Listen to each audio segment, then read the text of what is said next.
sail around the world. You know your history. Say. Well, you know my brother Sam? So much blood. I have no idea who you partnered with. This stuff since I was a kid. My brother Sam left one final clue.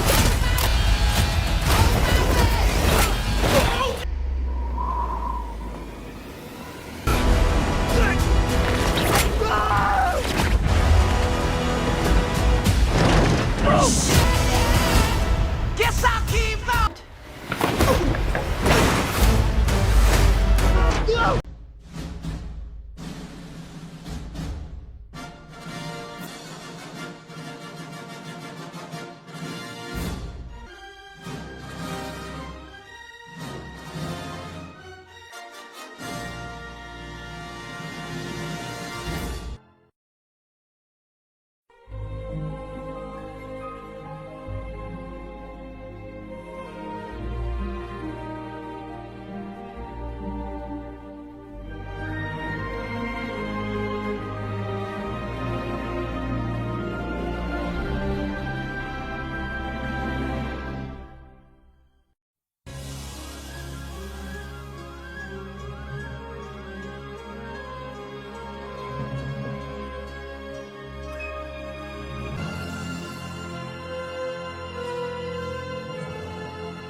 Uncharted 2022. This text presents a complete series of analyses and explanations of the film, dissecting its narrative architecture, character construction, thematic ambitions, and its place within the broader landscape of adventure cinema. The film opens not with a treasure, but with a memory, a flashback to a Boston orphanage where two brothers, Sam and young Nathan Drake, are caught trying to steal a map of Magellan's expedition, immediately establishing the central emotional core of the story, which is not gold or glory, but the profound, aching bond of family and the fear of abandonment. This prologue serves a dual purpose, introducing the MacGuffin of the Magellan treasure while grounding the entire narrative in a deeply personal motivation, making it clear that for Nathan, the quest is never truly about the riches, but about reconnecting with the lost part of himself that is his brother. The visual language in these opening moments, a warm, nostalgic glow contrasted with the cold, institutional harshness of the orphanage, tells a story of a boy whose entire world is his older sibling, a dynamic that will echo through every decision the adult Nathan makes. When Sam is forced to leave Nate behind for his own good, handing him a ring belonging to their supposed ancestor, Sir Francis Drake, the film plants a seed of legacy and destiny that it will spend the next 2 hours both nurturing and subverting, using the physical object as a symbol of a connection to a grander narrative that Nate desperately needs to believe in. The transition to Nate's adult life in New York City is executed with a playful, acrobatic energy, introducing Tom Holland's version of the character not as a seasoned adventurer, but as a charming bartender and part-time thief, a man whose extraordinary physical talents are squandered on petty crimes. This reframing of the character is crucial to the film's analytical structure, as it reimagines Nathan Drake before the legend, a diamond in the rough whose skills are fully formed, but whose moral compass and sense of purpose are still adrift. The sequence where he bartends, mixing elaborate cocktails with the same dexterity and precision he later uses to dismantle ancient traps, is a clever piece of visual exposition that tells the audience this man's hands have a preternatural intelligence all their own. It is here that Mark Wahlberg's Victor Sullivan enters, a silver-tongued fortune hunter who immediately serves as a dark mirror to the idealism Sam represented, offering a path to riches that is purely transactional, a sharp contrast to the emotional journey Sam's memory inspires. Sully's proposition, that he knew Sam and that finding the Magellan treasure is the key to finding him, sets the plot in motion, but the analysis reveals it as a beautiful lie, a manipulation that will force Nate to grow from a naive boy chasing his brother's ghost into a man who can define his own destiny. The film's first major set piece, the theft of a golden cross from an upscale auction house, is a masterclass in action comedy choreography that directly translates the chaotic, improvisational feel of the video game's platforming sequences into a live-action language. Nate and Sully's plan goes spectacularly wrong, forcing Nate to dangle from a malfunctioning scaffold and scramble up a falling ladder in a sequence that is less about the heist and more about establishing the physics and stakes of this world, where a single misstep means a horrifyingly long drop. Within this chaos, the film introduces its dual antagonists, the refined, aristocratic menace of Santiago Moncada, played with a simmering intensity by Antonio Banderas, and the brutal physical threat of Toddy Gabriel's Joe Braddock. The cross itself is a brilliant narrative device, a half of a key that points to the treasure, forcing temporary alliances and immediate betrayals, embodying the film's thesis that history is written by those who hold the most powerful relics. The chemistry between Holland and Wahlberg in these early scenes is deliberately fractious and untrusting, a bickering odd couple where Sully's cynical pragmatism constantly clashes with Nate's reckless, instinct-driven optimism, a dynamic that serves the story of two strangers learning to become partners. The journey to Barcelona shifts the film's aesthetic from the cold steel and glass of New York to the sun-drenched, Gothic stone of old Europe, a visual signal that the characters are descending into a deeper, more mysterious stratum of history. It is here that they meet Chloe Fraser, a brilliantly cast Sophia Ali, whose character functions as the narrative's chaotic fulcrum, an ally whose loyalties are so fluid they form a third, unpredictable path between Nate's earnestness and Sully's mercenary nature. The analysis of the catacombs beneath Santa Maria del Pai is particularly revealing, as the puzzle box design of the crypt, involving pressure plates and rotating mechanisms, is a direct homage to the game's core gameplay loop, satisfying the fans' desire for a cinematic adaptation of the source material's interactive archaeology. This sequence is a dark mirror of the auction heist. Where the earlier scene was bright and public, the crypt is claustrophobic and secret, lit only by torchlight that casts long, dancing shadows on ancient stone, emphasizing the idea that the past is a dark, trap-filled place that must be navigated with caution and intellect. Chloe's eventual betrayal of Nate, taking the map to Moncada, is a pivotal narrative hinge that forces Sully to reveal a devastating, ugly truth. Sam was not missing, but was shot by Braddock 3 years ago, and Sully left him to die. This confession shatters the film's foundational lie and violently recalibrates the emotional stakes for Nate,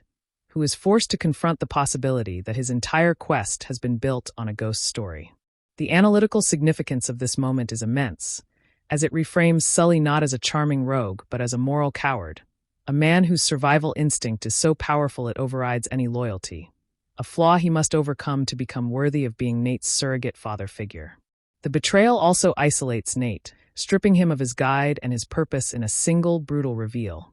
leaving him with nothing but the hollow symbol of his ancestors' ring and his own shattered faith. It is the necessary dark night of the soul for a hero whose defining trait has been an almost childlike belief in the stories he was told as a boy.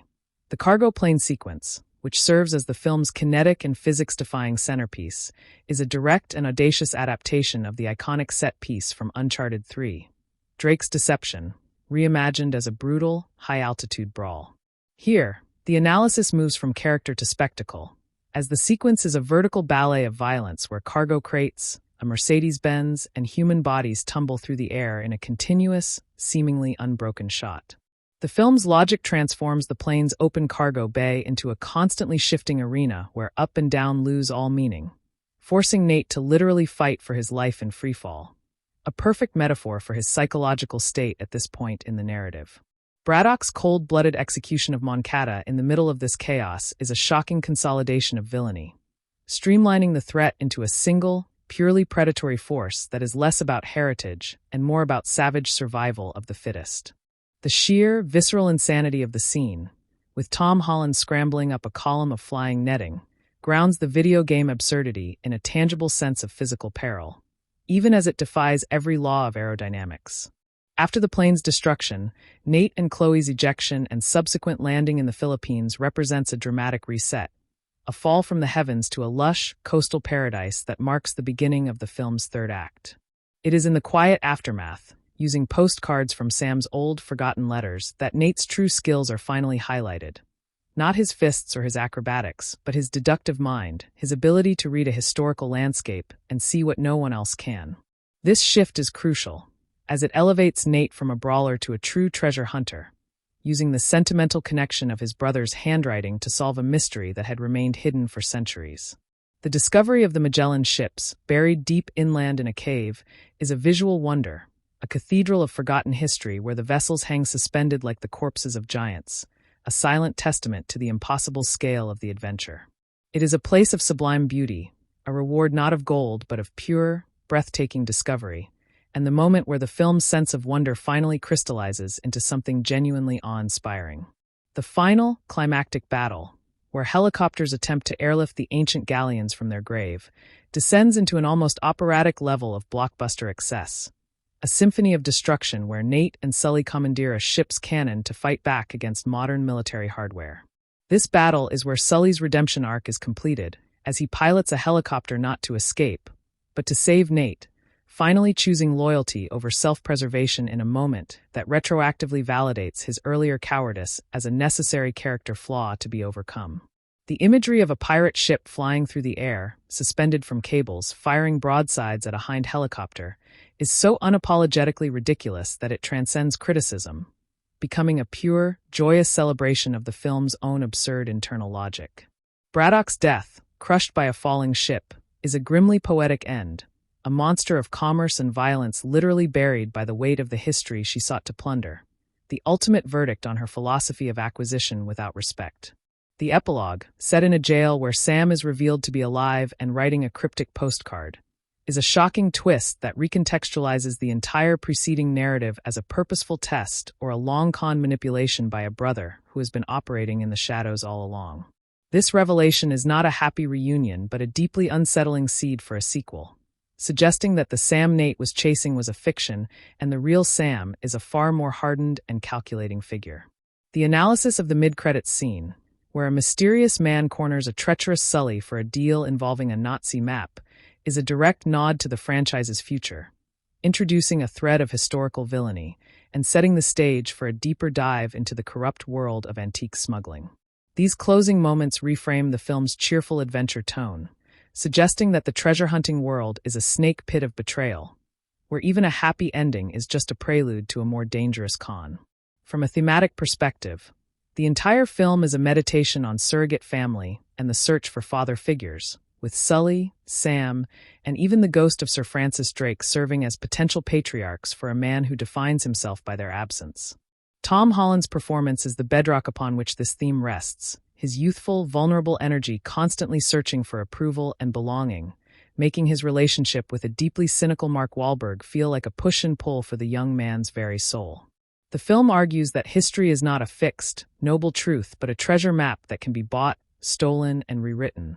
with relics of the past serving as currency in the present. Ultimately, Uncharted, 2022, is a film designed not as a perfect artifact, but as a kinetic, flawed, and ultimately winning theme park ride that understands the core appeal of the game series is not the destination, but the chaotic, camaraderie-filled nature of the journey itself. The casting of Tom Holland as Nathan Drake represents a fundamental gamble by the filmmakers, a decision to swap the video game character's rugged, world-weary cynicism for a more immediate, relatable vulnerability that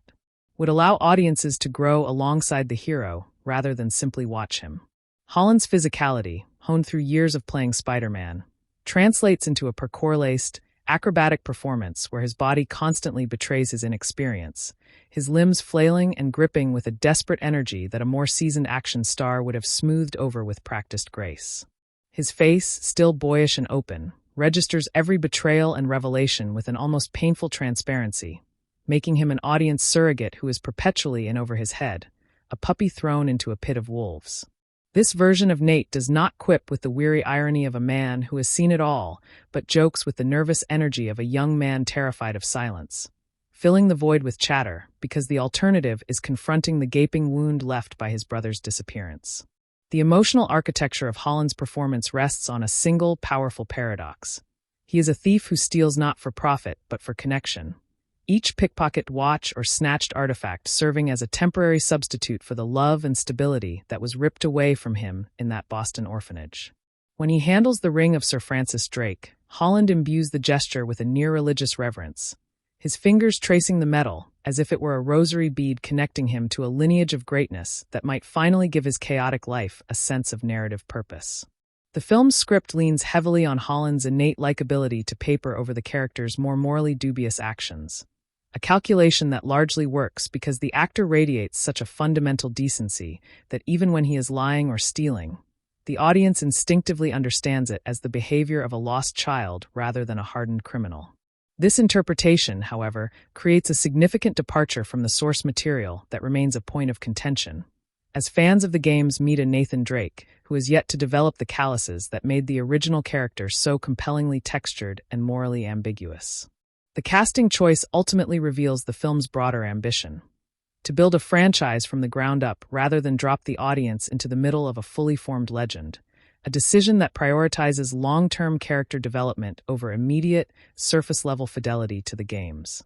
Mark Wahlberg's Victor Sullivan functions as a case study in how a performance can simultaneously anchor and unbalance a film. His portrayal of the grizzled fortune hunter stripping away the avuncular warmth and walrus-mustached charm of the game character in favor of a harder, more transactional energy that reflects the film's grittier, less romanticized vision of the treasure-hunting underworld. Wahlberg's Sully is a survivor first and a mentor second, his eyes constantly calculating the odds and his loyalties shifting with the wind. A man whose moral compass has been so thoroughly battered by a life of double crosses that he has convinced himself friendship is just a liability dressed up in sentimental language. The actor's distinctive Boston cadence and streetwise physicality, honed over decades of playing cops and crooks, brings an urban pragmatism to the role that clashes intriguingly with the grandiose, globe-trotting adventure, grounding the more fantastical elements in a recognizable blue-collar sensibility. Where a more classically trained actor might have played Sully as a Falstaffian rogue,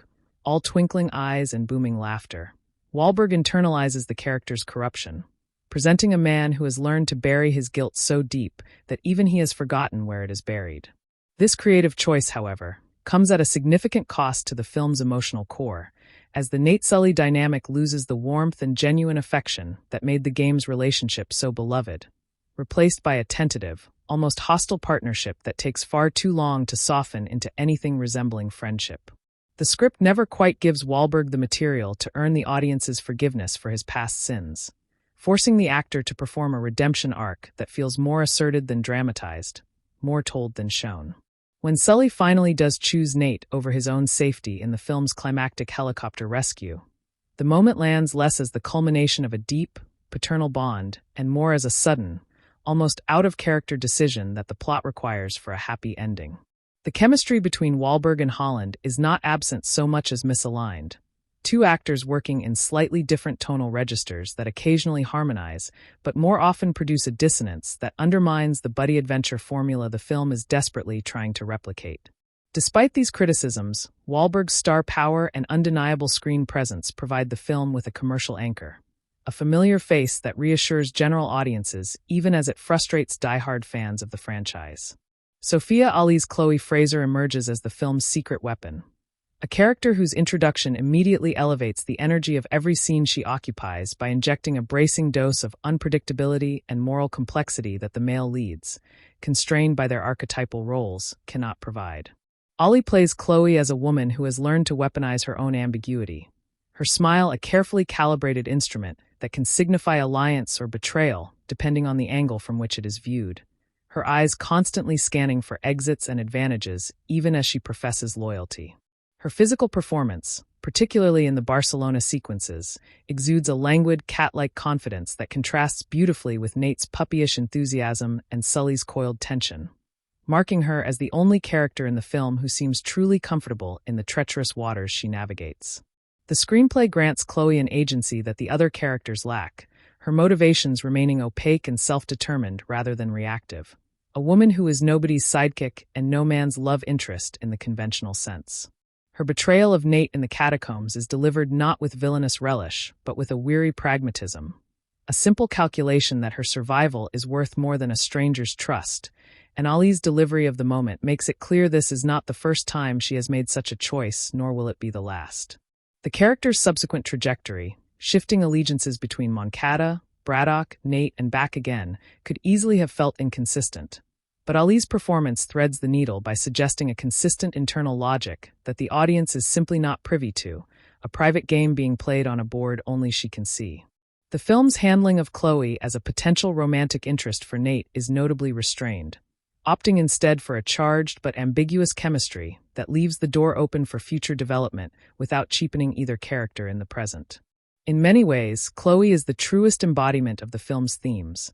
a creature of pure survival whose morality is defined by circumstance rather than principle, a mirror held up to what Nate might become if he stays in this world long enough. Ali's performance hints at a rich inner life and a backstory that the film wisely refuses to overexplain,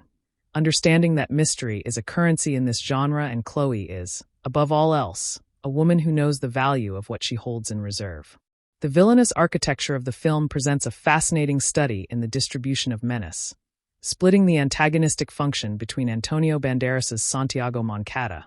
who embodies the aristocratic, institutional face of evil, and Toddy Gabriel's Joe Braddock, who represents its brutal, mercenary execution. Banderas, an actor of immense charisma and dramatic weight, is given the unenviable task of selling a character whose primary function is to deliver exposition about family legacy and financial diversification, his natural magnetism struggling against dialogue that sounds like it was lifted from a corporate merger presentation. The character of Moncada is built on a genuinely compelling idea, the last scion of a family whose wealth was built on the original financing of Magellan's expedition, now reduced to a hollow man who sees the treasure not as an adventure, but as a line item on a balance sheet, a way to restore a greatness he has inherited but never earned. The film flirts with making him a tragic figure, a man trapped by the weight of his lineage into a quest he seems only half-heartedly committed to. But this potential is abruptly foreclosed by Braddock's bullet,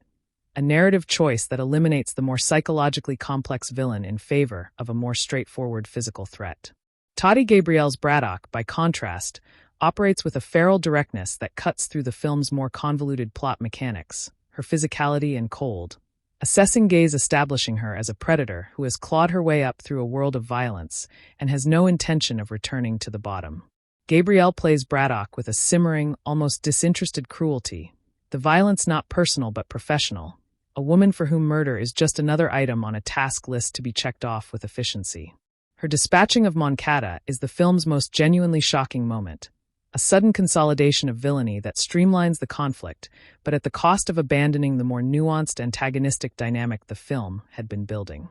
The character's ultimate fate, crushed beneath the weight of a history she sought only to plunder, carries a poetic irony that the script does not quite earn,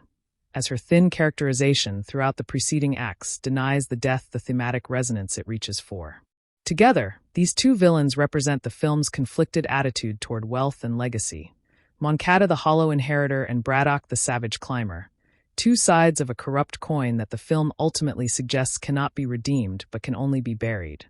The narrative structure of Uncharted, 2022, operates on a principle of continual deferral and revelation. A treasure hunt plot that understands the destination is almost always less satisfying than the journey and therefore keeps its characters and its audience perpetually chasing the next clue, the next cross, the next map. This episodic, quest-driven architecture is directly inherited from the video game franchise, which structures its narratives as a series of geographically and thematically distinct levels, each with its own visual identity, puzzle logic, and action climax, a template that the film translates with surprising fidelity into a cinematic register. The movement from Boston to New York to Barcelona to the Philippines is not merely a travelogue, but a narrative escalator, each location representing a deeper descent into the physical and moral catacombs of the treasure-hunting world.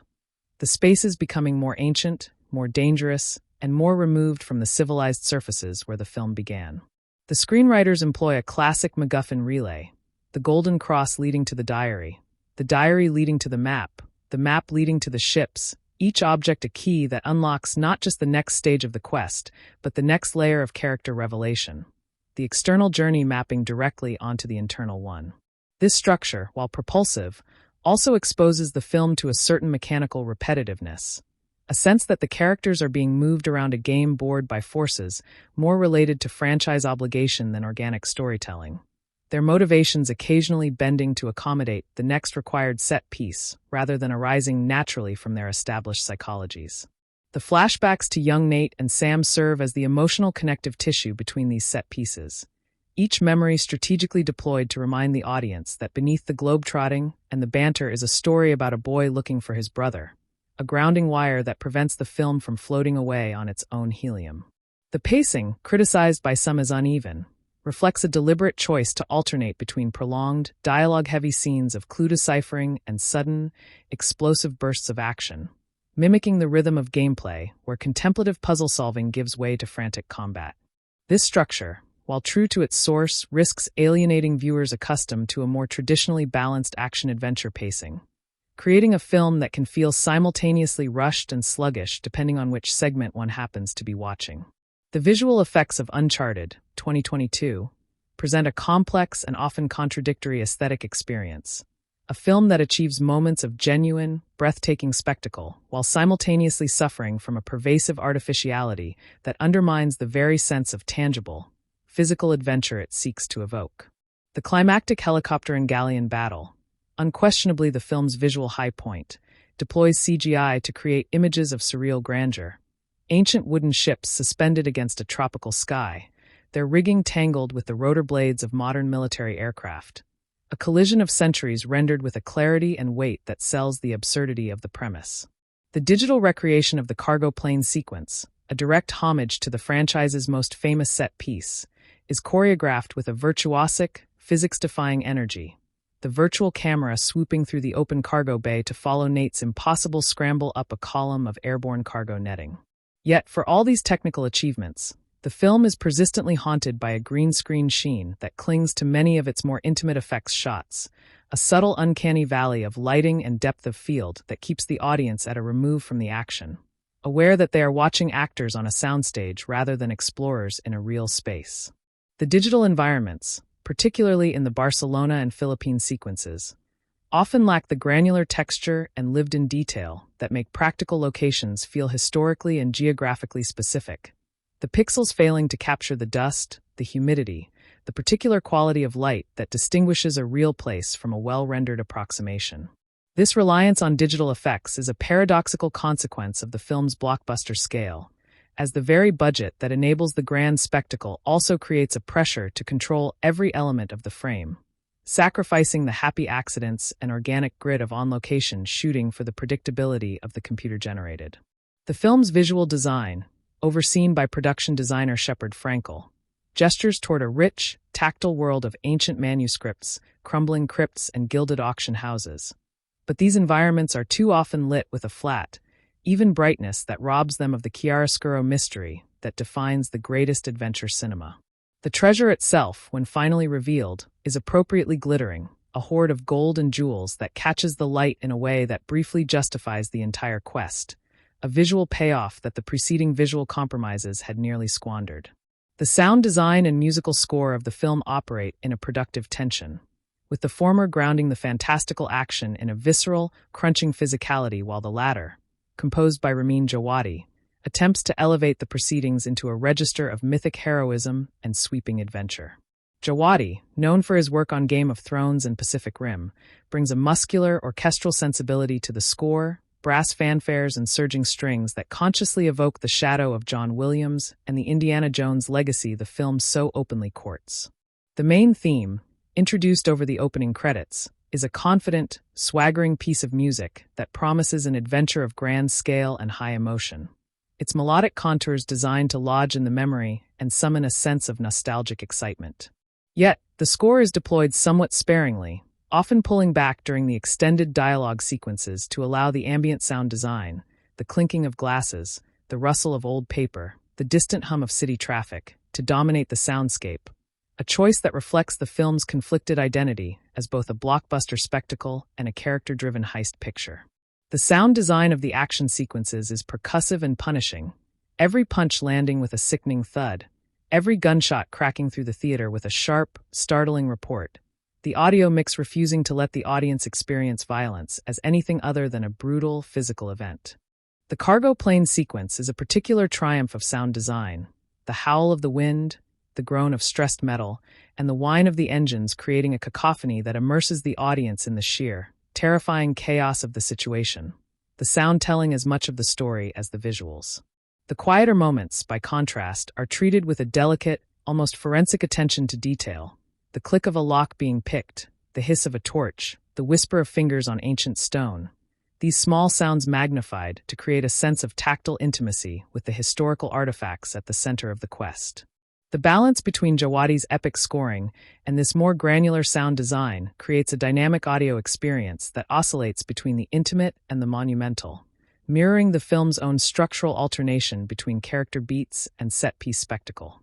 The film's engagement with history and geography is simultaneously one of its most playful and most problematic aspects. Treating the real-world locations and historical figures, it invokes as malleable raw material for a fictional adventure rather than as subjects requiring any particular fidelity or respect. The Magellan Expedition, one of the great feats of human endurance and exploration, is reduced to a colorful backdrop, a source of cryptic clues and buried gold. Its actual historical significance and the immense human cost of its achievement largely ignored in favor of a fantastical narrative about hidden treasure. The film's Barcelona is a postcard version of the city, all Gothic spires and secret crypts, a romanticized, tourist-friendly abstraction that has little to do with the actual, lived city but functions perfectly as the kind of mythic space in which an adventure story of this type requires to unfold. The Philippine sequences, while visually lush, similarly flatten a complex, specific place into a generic tropical paradise,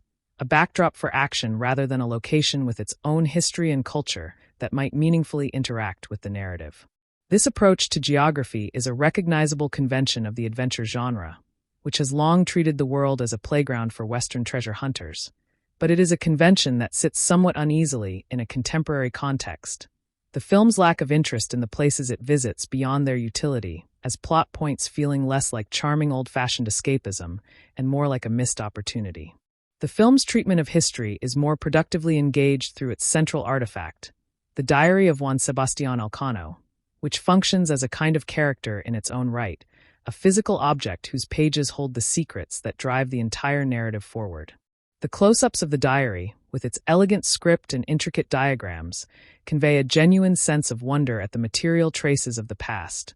a tactile pleasure in the handling of old things that connects the film to a tradition of bibliophilic adventure stretching back to the Name of the Rose and beyond. The cross, the diary, the map, these objects are treated with a visual and narrative reverence that suggests the film's true love is not for history itself, but for the beautiful, mysterious objects that history leaves behind,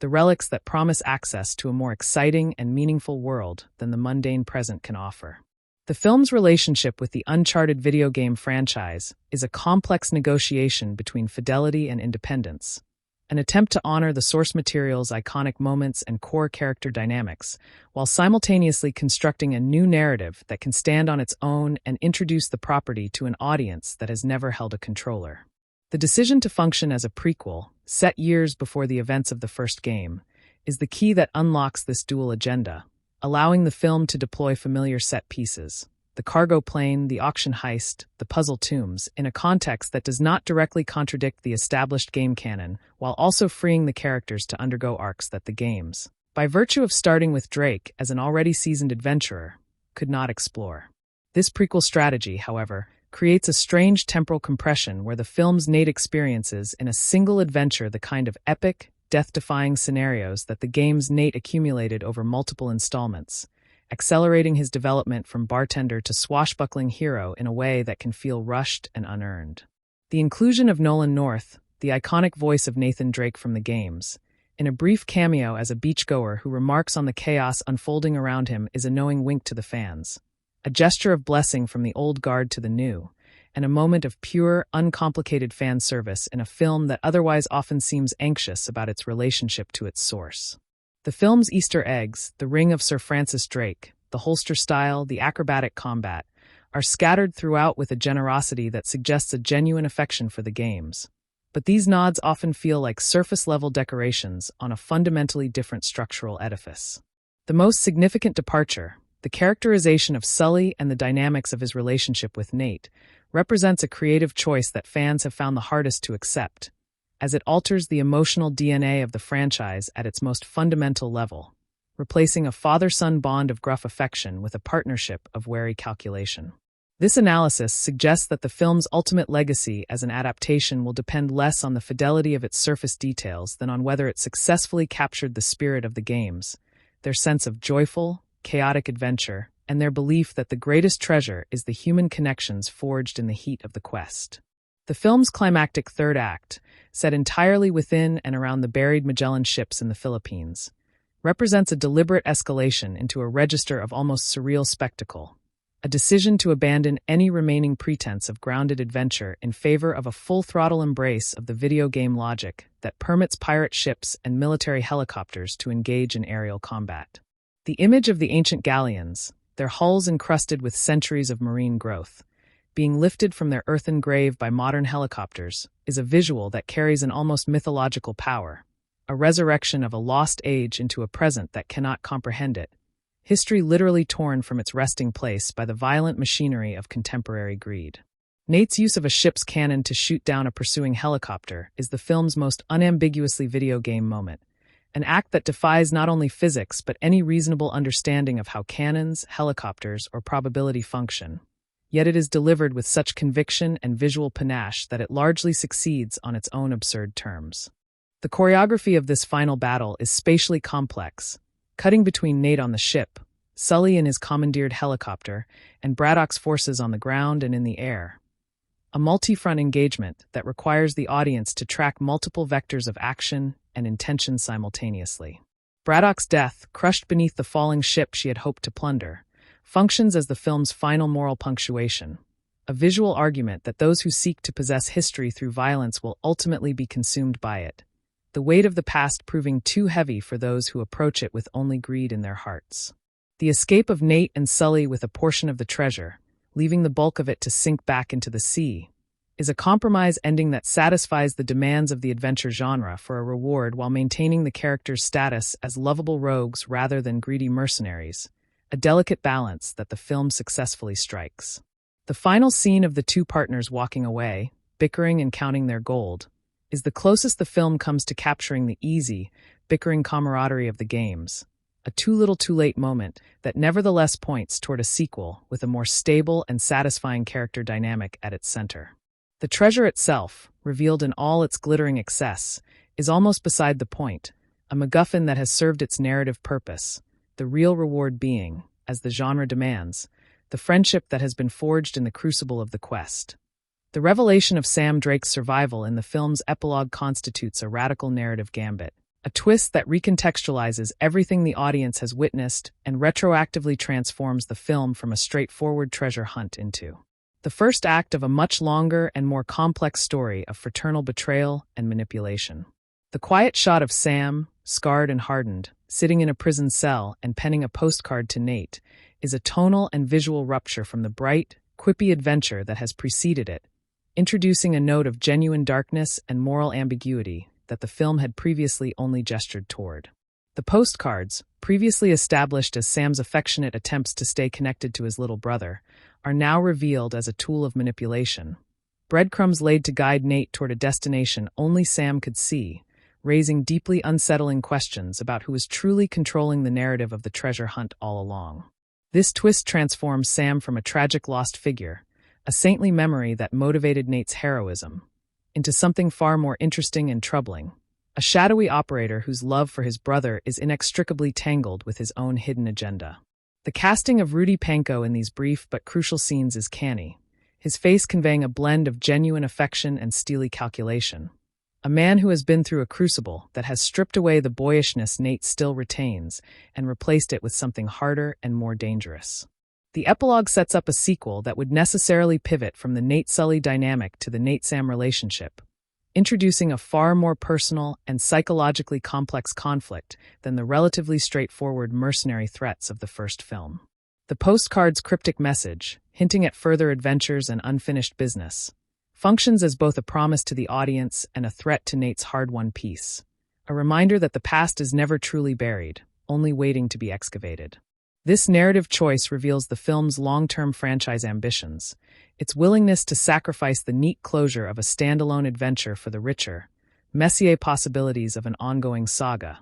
a gamble that depends entirely on the audience's investment in the characters it has spent 2 hours developing. The emotional impact of this twist is profound, as it forces the audience to reconsider the foundational trauma of Nate's life, the abandonment by his brother, and to recognize that the search for Sam was not a rescue mission but a recruitment, a long game played by a brother who knew his sibling better than the sibling knew himself. The mid-credits scene, a brief but densely packed sequence set in what appears to be a dingy, rain-slicked European alley, serves as a direct sequel hook and a tonal pivot toward the franchise's Nazi-punching, occult-tinged future. The appearance of a mysterious, accented man who corners Sully and demands a Nazi map in exchange for Nate's ancestral ring, which Sully was apparently attempting to sell, introduces a new layer of historical villainy and suggests that the relatively mundane greed of Moncada and Braddock was only the tip of an iceberg that extends deep into the dark heart of the 20th century's most profound evil. This figure, unnamed but clearly positioned as a significant future antagonist, carries himself with a quiet, reptilian menace that distinguishes him from the more operatic villains of the main narrative. A man whose power seems to derive from information and connections rather than brute force. The Nazi map, a classic adventure genre MacGuffin, ties the sequel directly to the most beloved and critically acclaimed game in the series, Uncharted 2,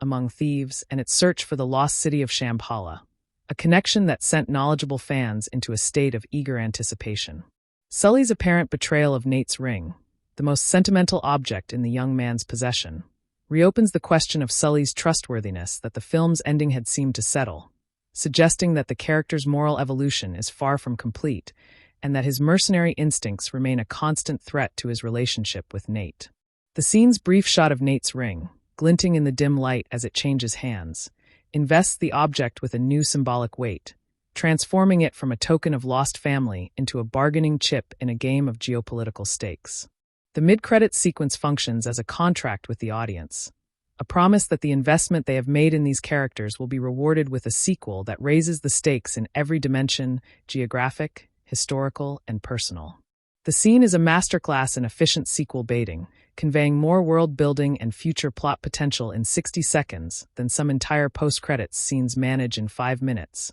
a concentrated dose of franchise building that leaves the audience leaning forward, already hungry for the next chapter. The film's costume design, overseen by Marlene Stewart, operates as a subtle but consistent visual language that tracks the characters' arcs and communicates their essential natures without a word of dialogue, a sartorial narrative running parallel to the spoken one. Tom Holland's Nate begins the film in the generic uniform of a service worker, the white button-down and dark vest of a bartender, clothing that signals his anonymity and his status as a man waiting for his real life to begin, his body a placeholder for a destiny yet to arrive. As the adventure progresses, his clothing becomes more practical and more specifically his own. A Henley shirt and cargo pants that evoke the iconic look of the game character without directly replicating it. A nod to the source material that feels organically motivated by the demands of the physical action he is undertaking. Mark Wahlberg's Sully, by contrast, is dressed in a succession of expensive but slightly disreputable casual wear, silk shirts and tailored jackets that speak of money acquired and spent quickly. A man whose surface polish is perpetually undermined by the suggestion that it is all a little too new, a little too recently purchased, to signify genuine class. Sophia Ali's Chloe is costumed with a femme fatale elegance that is knowingly deployed as a weapon, her clothes simultaneously alluring and distancing, the outfits of a woman who understands that being looked at is a form of power that can be wielded with surgical precision. Antonio Banderas's Moncada is dressed in the impeccable, understated suits of old money, clothing that is not meant to impress because it takes its superiority entirely for granted, a visual embodiment of the institutional power that the other characters, scrabbling in the dirt for their fortunes, can only envy. Toddy Gabrielle's Braddock wears the functional, paramilitary gear of a soldier of fortune, her clothing making no concessions to beauty or appeal, a purely practical exterior that mirrors her purely pragmatic soul, a woman who has stripped away everything that does not serve the mission. The evolution of Nate's look over the course of the film, from anonymous service worker to rugged adventurer, is a visual record of his psychological journey, the external transformation mirroring the internal one with a clarity that complements the script's more explicit character beats. The editing of the film, by Chris Lebenzen and Richard Pearson, is a study in the rhythms of the modern action blockbuster, a rapid-fire, staccato style that prioritizes momentum and clarity over atmosphere and contemplation, keeping the audience perpetually off balance and leaning forward into the next beat. The film's average shot length, noticeably shorter than the adventure classics it seeks to emulate, reflects a contemporary anxiety about losing the audience's attention, a fear that any moment of stillness or silence will cause the viewer to reach for their phone. This editing style is most effective in the film's extended action sequences, where the rapid cutting creates a kinetic, almost percussive energy, the images striking the eye like a series of controlled impacts, each shot lasting just long enough to register before being replaced by the next. The cargo plane sequence, in particular, benefits from this approach, the chaos of the action rendered legible through precise, carefully composed shots that guide the eye through the whirling maelstrom of bodies and cargo, the editing creating order out of chaos. However, the same editing logic applied to the film's more dialogue-driven scenes can feel jittery and impatient, cutting between close-ups with a frequency that suggests a lack of faith in the actor's ability to hold the audience's attention through performance alone. The transitions between locations, often marked by the graphic of a map with a red line tracing the journey, are a charmingly old-fashioned touch that serves both as a nod to the adventure serials of the past and as a practical tool for orienting the audience in the film's globe-trotting geography. The pacing of the film, controlled primarily through the editing, creates a distinct rhythm of anticipation and release, the slower, talkier scenes serving as a cool-down between the intense, adrenaline-fueled action beats, a structure that is familiar from video games and that the film translates effectively to the screen. The editing is, ultimately, a faithful servant of the film's commercial ambitions, prioritizing accessibility and excitement over the more atmospheric and contemplative possibilities of the material, a choice that is likely responsible for the film's success with general audiences and its failure with critics seeking a more artful approach to the adventure genre. The film's dialogue, credited to Rafe Judkins, Art Markham, and Matt Holloway, oscillates between the genuinely witty and the programmatically functional, achieving a consistent tone of light, self-aware humor while struggling to provide the characters with distinctive, memorable voices that would elevate them beyond their archetypal functions. Nate's dialogue is characterized by a stream of nervous, self-deprecating chatter, a verbal tic that Holland sells with his innate comic timing, his character's words revealing a young man who processes anxiety by externalizing it, filling every silence with a quip or an observation because the alternative is confronting the fear that lurks beneath. Sully's dialogue is composed of equal parts grift and grumble, a world-weary patter that communicates a lifetime of deals gone bad.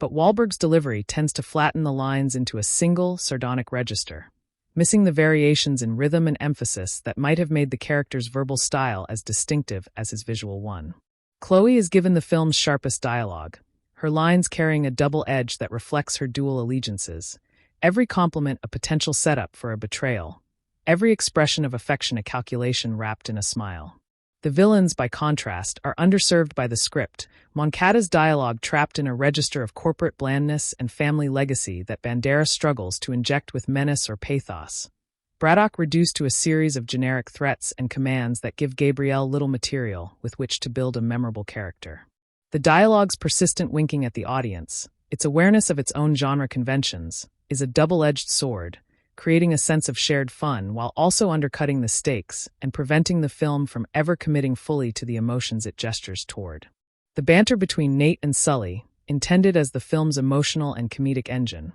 often feels more like parallel monologues than genuine back and forth, the two actors working slightly different wavelengths that only intermittently converge into the kind of crackling, rapid-fire repartee the genre demands. The film's best dialogue moments are its quietest, the simple, unadorned lines that pass between Nate and Chloe in the aftermath of the plane crash, or Sully's halting, uncomfortable confession of his betrayal, moments where the self-conscious cleverness falls away and something like genuine human speech emerges. The thematic architecture of Uncharted, 2022, is built upon a foundation of paternal absence and surrogate longing, a psychological landscape where every older male figure Nate encounters is unconsciously evaluated for his potential to fill the void left by a brother who is more father than sibling. Sam Drake, though physically absent for the vast majority of the film, is the gravitational center around which Nate's entire emotional universe orbits, his memory a ghost that haunts every decision, every risk, every moment of trust and betrayal. Sully's role in this psychological drama is to serve as a flawed and reluctant candidate for Sam's vacated position. A man who is manifestly unworthy of Nate's trust and yet, by the film's end, has earned it through an act of self-sacrificing courage that redeems his earlier cowardice. The film's structure, with its constant movement from location to location, from clue to clue, can be read as a spatial metaphor for Nate's psychological restlessness. A young man who cannot stay still because stopping would force him to confront the grief and abandonment he has spent 15 years outrunning. The treasure, in this reading, is not a goal but a displacement, a substitute for the lost brother that Nate can chase without having to acknowledge that what he truly seeks cannot be found at the bottom of a cave or in the hold of a sunken ship. The film's interest in legacy, expressed through the recurring motif of the Drake name and the ring that symbolizes it, speaks to a deeper anxiety about the stories we inherit and the stories we choose to believe about ourselves. The possibility that the grand narrative of descent from Sir Francis Drake is itself a beautiful fiction that Nate clings to because the alternative, that he is no one from nowhere, is too terrifying to accept. The thematic resolution of the film, such as it is, lies in Nate's gradual acceptance that family is not a biological inheritance but a constructed bond, that Sully, for all his flaws, has chosen him in a way that Sam, by leaving, did not. This theme, though deeply felt, is somewhat undermined by the epilogue's revelation of Sam's survival, which reopens the wound the film had seemed to heal and sets up a sequel, in which the competition between the two father brothers for Nate's soul will presumably be the central dramatic conflict. The film's commercial performance, grossing over $400 million worldwide against a production budget of $120 million, represents an unambiguous financial success that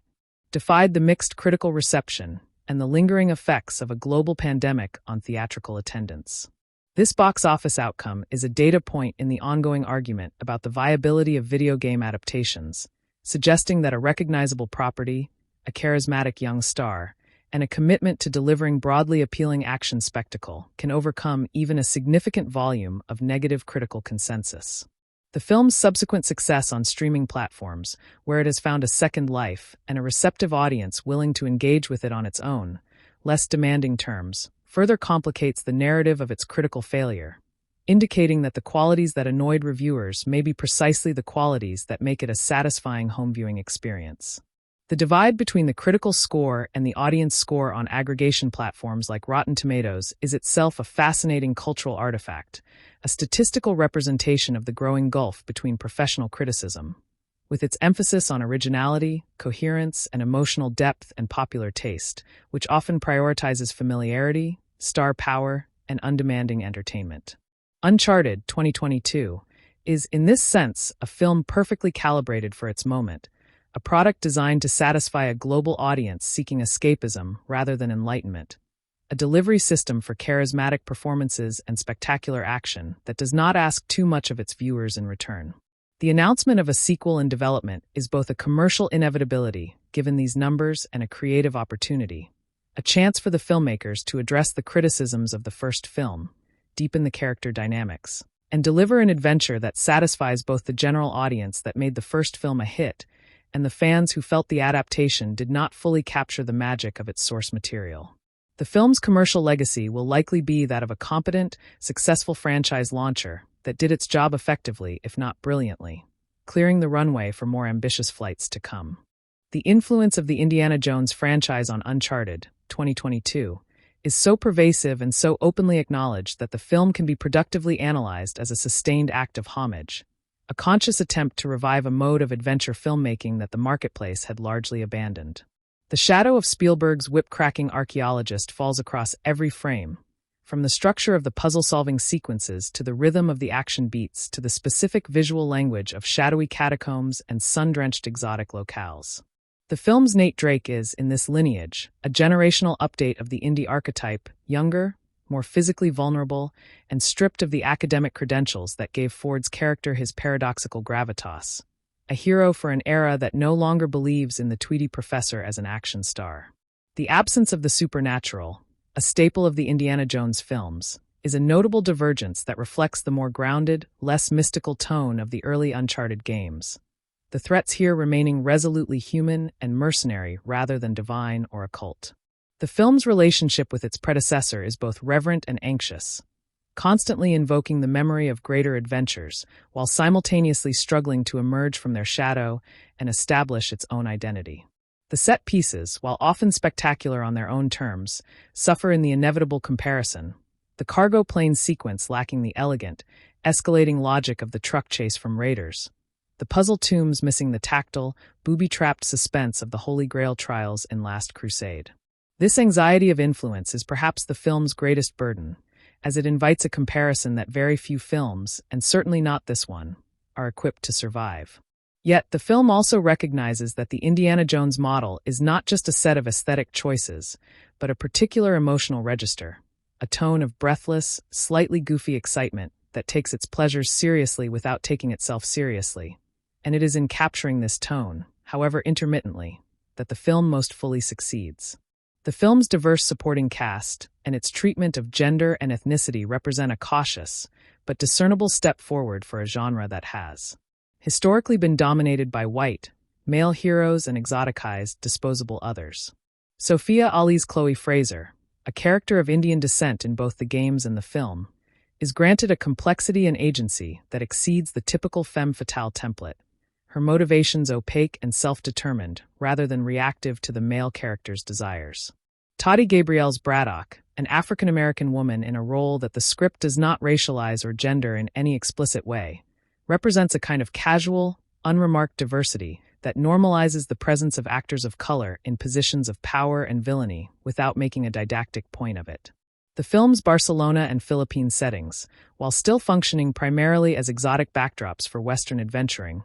are populated by local actors and extras that at least gesture toward the actual human communities that inhabit these spaces, a small but meaningful improvement over the complete erasure practiced by older adventure films. The male gaze, a defining feature of the genre since its inception, is notably restrained, the camera refusing to leer at its female characters or reduce them to their physical attributes, treating Ali and Gabrielle as actors whose faces and performances are more interesting than their bodies. This restraint, however, is double-edged, as the film's avoidance of sexuality also contributes to a certain emotional flatness, a reluctance to let the characters experience desire or attraction that might complicate the clean lines of the plot. The film's progressivism is, in the end, a modest and market-tested version, gestures toward inclusion that do not fundamentally challenge the genre's traditional structures or force the audience to confront uncomfortable questions about the colonialist underpinnings of the treasure hunt narrative. It is a film that wants to be seen as modern without actually being modern, a compromise that is likely to satisfy neither the most progressive viewers nor the most reactionary ones, a middle path that reflects the commercial imperatives of a global blockbuster that cannot afford to alienate any significant demographic. The role of luck and contingency in the film's narrative is a theme that the film itself repeatedly acknowledges through dialogue, with Sully and Nate debating whether the improbable survivals and narrow escapes that define their adventure are evidence of skill, fate, or sheer dumb chance. The film's action sequences are constructed around a logic of cascading coincidence, each escape leading improbably but entertainingly to the next predicament, a structure that explicitly invokes the Rube Goldberg causality of the video games, where the player's failures and retries are hidden behind the illusion of a single, unbroken string of miraculous survivals. This embrace of luck as a narrative engine is both a strength and a weakness, creating a sense of giddy, anything-goes possibility, while simultaneously undermining the character's agency, making them feel less like the authors of their own destiny and more like pinballs bounced around by a capricious and benevolent universe. The ring of Sir Francis Drake, worn by Nate throughout the film, functions as a kind of luck talisman, a physical symbol of the charmed life that the character seems to lead, its presence a constant reminder that Nate believes himself to be part of a larger story, a legacy that protects him from the ordinary consequences of his reckless actions. The film's attitude toward luck is ultimately ambivalent, celebrating the improbable as proof of Nate's special destiny while also, in its quieter moments, acknowledging that a life built on luck is a precarious one, that the coin will eventually land on the other side. The revelation of Sam's survival, a twist that depends on a coincidence so enormous it borders on the miraculous, pushes this theme to its breaking point, asking the audience to accept a level of narrative contrivance that either feels like a cheat or like the hand of fate, depending on one's level of investment in the story's emotional logic. The production design of the film's various historical interiors, from the Boston Museum storage room to the Barcelona Cathedral crypt to the Philippine cave system,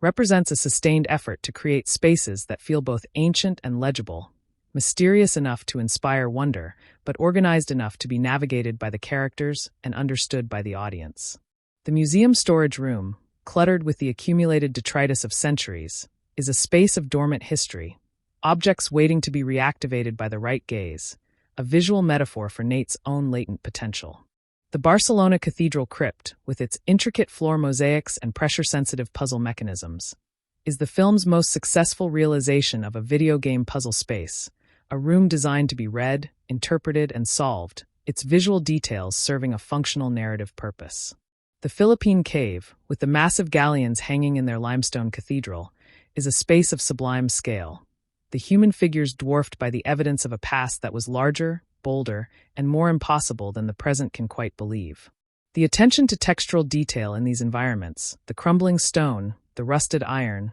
the water-stained wood, creates a tactile sense of age and decay that grounds the more fantastical elements of the plot in a convincing physical reality. The contrast between these ancient spaces and the film's modern environments, the sleek auction house, the generic hotel rooms, the anonymous airport terminals, is a visual argument about the relative poverty of the present, a suggestion that the modern world has been stripped of the mystery and craftsmanship that make the past so alluring. The production design is, in this sense, an accomplice to the film's central fantasy, which is that there exists, just beneath the surface of the mundane world, a hidden realm of ancient secrets and buried treasure, waiting to be discovered by those with the courage and curiosity to look. The film's treatment of violence operates within the constraints of its PG-13 rating, delivering a bloodless but physically intense spectacle where characters are punched, shot at, thrown from great heights, and crushed by heavy objects, but rarely bleed or suffer lasting injury. This stylized, consequence-light approach to violence is a genre convention that the film neither challenges nor particularly exploits, treating the physical conflicts as a form of choreography rather than a representation of actual harm. The hand-to-hand combat sequences, choreographed with a mix of acrobatic flair and clumsy brawling, reflect Nate's status as a talented amateur rather than a trained fighter, his victories often attributable more to luck and stubbornness than to any particular martial skill. The gunplay, by contrast, is treated with a slightly more serious weight, the gunshots loud and startling, the presence of firearms raising the stakes in a way that fists and feet do not, a recognition that bullets are not subject to the same forgiving physics as a punch. Braddock's casual execution of Moncada is the film's most jarring moment of violence, a sudden, brutal act that shatters the relatively light tone, and serves as a reminder that the world of professional treasure hunting has a genuinely lethal underside. The film's final act, with its ship-mounted cannon and exploding helicopters, escalates the violence to a scale of mass destruction that is so cartoonish it ceases to register as violence at all, becoming instead a form of abstract spectacle, bodies and machines destroyed with an impersonal, almost cheerful efficiency. This tonal inconsistency in the treatment of violence, swinging from the shockingly intimate to the absurdly grandiose, reflects a broader tension in the film between its desire to be a fun, family-friendly adventure and its awareness that the world it depicts is, in reality, a violent and treacherous one. The cinematography of Chung Hoon Chung, a frequent collaborator of Park Chan-wook known for his stylish, precisely composed work on films like Old Boy and The Handmaiden, brings a sheen of visual sophistication to the proceedings that occasionally elevates the material beyond its scripted limitations. Chung's camera is mobile and curious, swooping through spaces with a fluid grace that mirrors the character's acrobatic movements. The long, unbroken takes of the cargo plane sequence a particular showcase for his ability to create spatial coherence out of chaos. His lighting of the film's darker sequences, the Barcelona crypt and the Philippine caves, employs a rich chiaroscuro that carves the actors out of the darkness, the torchlight and tactical flashlights creating dramatic, shifting shadows that lend a genuine atmosphere of mystery to the puzzle-solving scenes. The color palette of the film is a study in contrasts, the cold blues and grays of New York giving way to the warm golds and ambers of Barcelona, which in turn yield to the lush greens and turquoises of the Philippines, a chromatic journey that maps the film's emotional arc from alienation to belonging. Chung's work on the film is, in some ways, overqualified for the material, his visual intelligence occasionally producing images more interesting than the story they serve, a tree-filled tropical vista, or a perfectly framed silhouette that momentarily distracts from the plot with its sheer aesthetic appeal. The camera's treatment of Tom Holland's face, often shot in lingering close-up during moments of emotional vulnerability, is particularly effective, Chung finding in the young actor's expressive features a landscape as interesting as any of the film's exotic locations. The overall visual texture of the film, while occasionally undermined by the digital effects, bears the unmistakable mark of a cinematographer who understands that adventure films need not look cheap or generic, that the genre's fantastical elements are best served by a grounding in visual authenticity and compositional care. The marketing campaign for Uncharted, 2022, faced the unenviable task of selling a video game adaptation with a troubled production history. A star whose public image was almost entirely defined by a different franchise and a release date that had shifted multiple times due to the global pandemic. The trailers and posters emphasized Tom Holland's star power, his face and name positioned as the primary draw for an audience that had made him one of the most bankable young actors in the world, while the action set pieces, particularly the cargo plane sequence, were foreground as evidence of the film's blockbuster scale and spectacle. The marketing strategically downplayed the film's status as a video game adaptation, presenting it instead as a star-driven action-adventure in the tradition of National Treasure and Indiana Jones, a decision that acknowledged the historically poor track record of game-to-film translations and sought to position the film as a general-interest entertainment rather than a niche product for gamers. The presence of Mark Wahlberg, a reliable box office draw in his own right, provided a secondary appeal to an older demographic less likely to be swayed by Holland's youthful charisma alone. The campaign's emphasis on the film's exotic locations and treasure hunt plot, with taglines promising an adventure of global scale, positioned the film as a form of armchair tourism, an escape from the pandemic-era confinement that had delayed its release into a world of sun, sand, and ancient mystery. The critical response to the film, while not disastrous enough to derail the marketing narrative, forced a pivot in the final weeks before release toward emphasizing the audience-friendly, popcorn entertainment aspects of the film, a tacit acknowledgement that the movie was unlikely to win over reviewers, but could still succeed as a commercial proposition. The film's ultimate box office success is, in part, a validation of this marketing strategy, a demonstration that the right combination of star power, genre appeal, and release timing can overcome even a significant volume of negative press. The film's legacy within the broader context of video game adaptations is that of a competent, commercially successful entry that moved the needle slightly forward without breaking the curse that has historically plagued the genre. It is not, by any measure, the artistic breakthrough that fans of the medium have long hoped for. The film that would do for video games what the Marvel Cinematic Universe did for comic books, elevating a disreputable source material into a critically respected and culturally dominant form. Yet, its financial performance, coupled with the concurrent success of other game adaptations like The Last of Us on television, has contributed to a growing sense within the industry that the long-derided genre may finally be finding its commercial footing, if not yet its artistic one. The film's specific contribution to this evolving landscape is its demonstration that a video game adaptation need not be slavishly faithful to its source to succeed,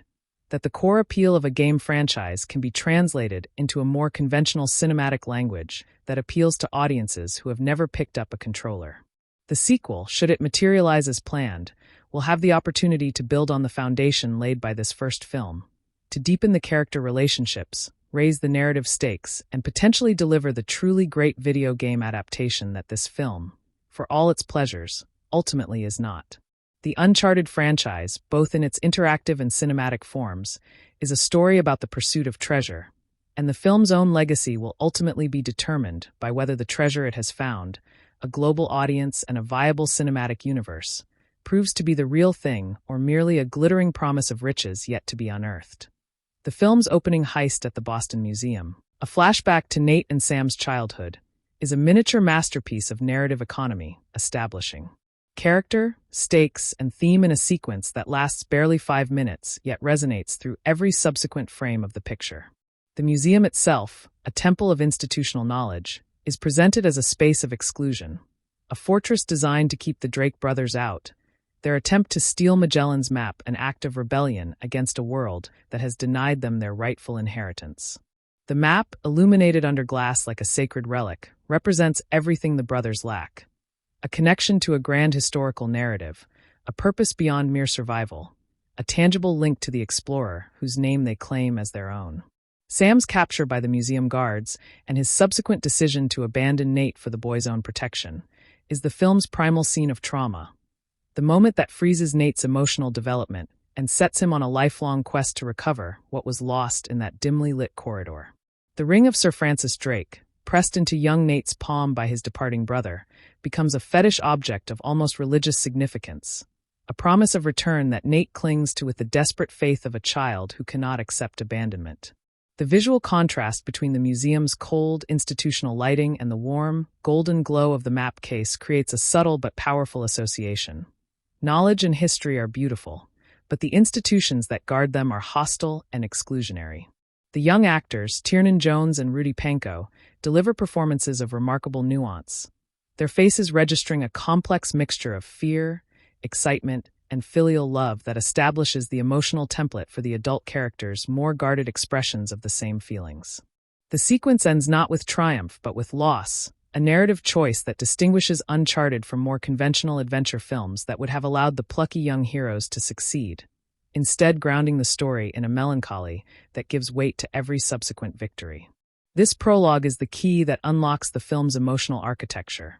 and returning to it in memory is essential for understanding why the adult Nate makes the choices he does, choices that might otherwise seem motivated by simple greed, but are revealed, in light of this opening, as expressions of a much deeper and more poignant need. The film's depiction of the treasure-hunting community as a shadow economy of information brokers, forgers, and thieves creates a rich and textured world that extends far beyond the central narrative, suggesting a globe-spanning network of morally flexible individuals united by their shared obsession with the past. This underworld is governed by its own codes and hierarchies, a meritocracy of skill and ruthlessness, where academic credentials matter less than the ability to survive a double cross and disappear into a crowd. Sully's Bar, a dimly lit establishment where deals are made in whispers and everyone is armed with either a weapon or a secret, serves as the audience's introduction to this world, a space that feels lived in and dangerous, populated by background actors whose faces tell stories the script never bothers to explain. The film's treatment of this community is notably unromantic, presenting treasure hunting not as a noble calling, but as a grimy, desperate profession practiced by people who have burned their bridges to the legitimate world. Chloe Fraser's apartment in Barcelona, cluttered with artifacts and documents, is a visual representation of a life spent accumulating fragments of the past, a magpie's nest of historical detritus that is both impressive and slightly sad. The contrast between the treasure hunters and the institutional power represented by Moncada is sharply drawn, the former operating in the shadows, the latter commanding boardrooms and private armies,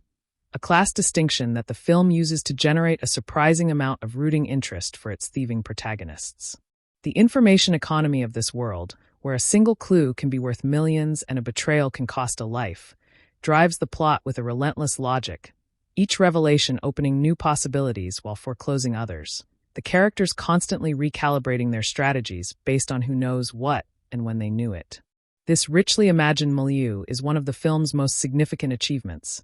a world that feels expansive enough to support the multiple sequels the film so clearly hopes to spawn,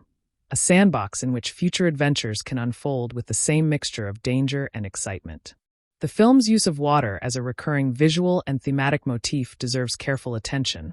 as the element appears at crucial moments throughout the narrative, from the rain-slicked streets of New York to the vast expanse of the Philippine Sea. Water, in the film's symbolic vocabulary, represents both oblivion and rebirth, the medium through which treasures are lost and through which they are rediscovered, a force that erases the boundaries between past and present. The Magellan ships, buried for centuries in a cave far from any ocean, are haunted by the memory of the sea, their waterlogged timbers and encrusted hulls testifying to a long submersion that has transformed them from vessels of exploration into artifacts of mystery. Nate's fall from the cargo plane, a plunge through clouds and sky that ends in the warm waters off the Philippine coast, functions as a kind of baptism, a death and resurrection that strips him of his illusions about Sully and forces him to confront the truth about his brother. The film's climactic battle, with the ships lifted from their watery grave and suspended in the air, completes the elemental inversion, water giving way to sky in a visual metaphor for the treasure's transition from the realm of myth to the realm of tangible, graspable reality. The underwater sequences, brief but memorable, evoke a sense of submerged history, the ocean floor a repository of lost secrets that only the most determined and skilled treasure hunters can access. The sound design of these aquatic moments, the muffled, amniotic quality of the audio, creates a sensory contrast with the sharp, percussive noise of the above-water action, a brief respite of quiet before the storm of the next set piece. The film's relationship with water is, ultimately, a relationship with the unconscious, the hidden depths of history and psychology that must be plunged into if the treasure, whether gold or self-knowledge, is to be retrieved. The film's treatment of class and economic desperation is a subtle but persistent undercurrent, a recognition that the glamorous world of international treasure hunting is built on a foundation of profound inequality and limited options. Nate's pre-adventure life as a bartender and petty thief is presented not as a charming rogue's backstory, but as a genuine dead end, a life of economic precarity from which the treasure hunt represents the only visible escape. The contrast between Nate's cramped New York apartment, with its thrift store furniture and perpetually empty refrigerator, and Moncada's palatial estate, with its armies of servants and climate-controlled wine cellars, is a visual argument about the distribution of historical wealth, the treasure of the past having long ago been consolidated into the hands of a few. Sully's confession that he left Sam to die is framed not as an act of pure villainy, but as the desperate calculation of a man who has spent his life one bad deal away from ruin, a man for whom loyalty is a luxury he cannot afford. The film's villains are, in this reading, not merely evil individuals but representatives of a system that concentrates the world's beauty and history into private collections, away from the public that might find meaning and inspiration in them. The treasure itself, when finally revealed, is almost obscenely abundant, a hoard of gold that exceeds any individual need and gestures toward a world of unimaginable inequality, a world in which a few galleons of gold could alter the destinies of nations. The film's resolution, in which Nate and Sully escape with only a fraction of the treasure, is a compromise that acknowledges the protagonist's need for financial security while refusing to transform them into the kind of unimaginably wealthy figures whose greed the film has spent 2 hours critiquing. This class consciousness, while never foreground at the expense of the action, gives the film a surprising political edge, a recognition that the adventure genre's traditional celebration of treasure hunting has always been haunted by questions about who the treasure belongs to and why it was buried in the first place. The film's depiction of friendship and trust as commodities that must be earned, tested, and repeatedly renegotiated forms the emotional spine of the narrative, a through line that connects the spectacular action set pieces to the quieter character moments. The relationship between Nate and Sully is structured as a series of betrayals and reconciliations, each cycle deepening their bond even as it reveals new reasons for mistrust, a pattern that mirrors the repetitive, iterative nature of the treasure hunt itself. Chloe's role in this dynamic is that of a catalyst, her own shifting allegiances forcing Nate and Sully to clarify their feelings for each other, her betrayals serving as a mirror in which Sully is forced to see his own capacity for disloyalty. The film's most emotionally resonant moments are not the declarations of friendship, but the silences that follow a betrayal, the long beats in which characters stare at each other across a chasm of hurt and must decide whether to bridge it or let it widen. Sully's confession about Sam, delivered in a quiet moment far from the noise of the action, is the film's emotional nadir, a revelation that seems to foreclose any possibility of genuine friendship between the two men. And the fact that the film manages to rebuild that possibility over the course of its final act is a testament to the resilience of the bond it has constructed. The film's understanding of friendship is notably unsentimental, recognizing that trust between thieves is a paradox that can never be fully resolved, only managed through a constant process of testing and forgiveness. The final image of Nate and Sully walking away together, bickering and counting their gold, is a visual representation of this hard-won equilibrium, a friendship that has been forged in fire and is all the stronger for the heat it has endured. This emotional architecture, built on the solid foundation of Tom Holland and Mark Wahlberg's performances, is what elevates the film above its narrative flaws and gives the audience a reason to care about the outcome of the treasure hunt beyond the mere accumulation of gold. The film's engagement with the concept of legacy, both personal and historical, weaves through every narrative thread, from Nate's obsession with his supposed ancestor Sir Francis Drake to Moncada's desperation to restore his family's faded glory. The question at the heart of the film is whether legacy is something one inherits or something one creates, a question that each character answers differently and that the film itself ultimately leaves open. Nate's ring, inscribed with the Drake motto Sic Parvis Magna, or greatness from small beginnings, is the physical embodiment of this theme, a small object that carries an enormous weight of expectation and aspiration, a promise that the wearer is destined for greatness regardless of his humble origins.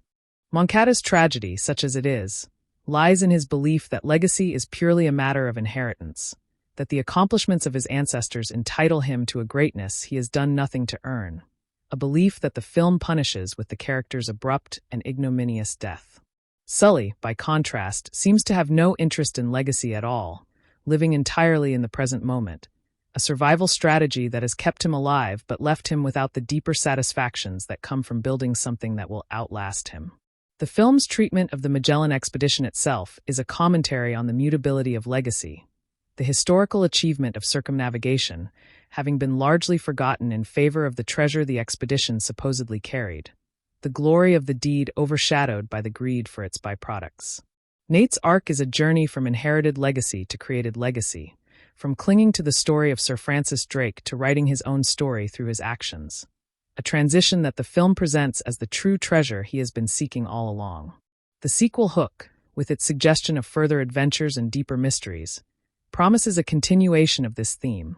an exploration of what kind of legacy Nate and Sully will build together now that they have chosen each other over the ghosts of their respective pasts. The film's musical score, composed by Ramin Djawadi, functions as an emotional compass for the audience, guiding reactions and signaling tonal shifts with a precision that compensates for the script's occasional unevenness. Djawadi's main theme, a heroic melody that builds from a simple, almost hesitant opening phrase to a full-throated orchestral statement, mirrors Nate's own journey from uncertain bartender to confident adventurer,